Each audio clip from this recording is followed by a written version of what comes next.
rin le san tlai lâu val Wari le van chết la băng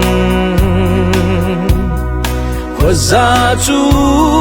linh chay phai Dai lâu đinh nghìn Huang sang ninh Cây lung ngâm na Phi đi nâu bor hôi Nga tai nu rau linh phun băng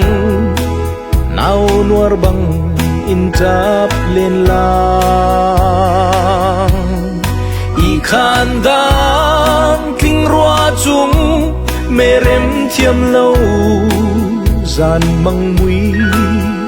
Tham man chial mal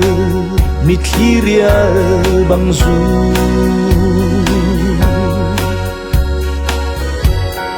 Lang cầm cho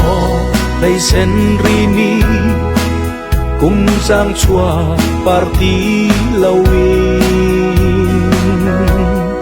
Par chor nâu Kia mal bang Re lan lai hi Su ka thim Na tên nâu ni Niang oi lai fa chu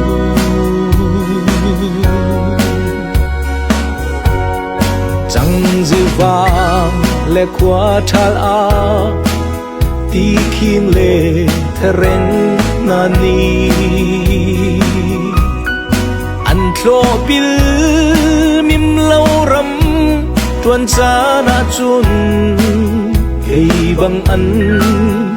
Ram ve tôn mô Thin luay min hung in Kwa bao chua Chin tia va băng Lung na ngâm Khâu tung ri lâu Đăng ram lai Lê dun pha Tuar lai him mu San tlai lâu Na tra cây cha Nai nol har lâu mô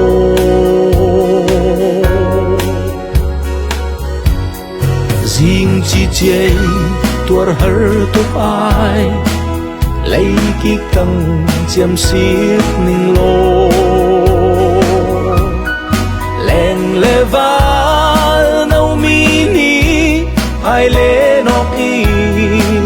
Vai chất tiel Bung rung mun se Lung phun rem Sung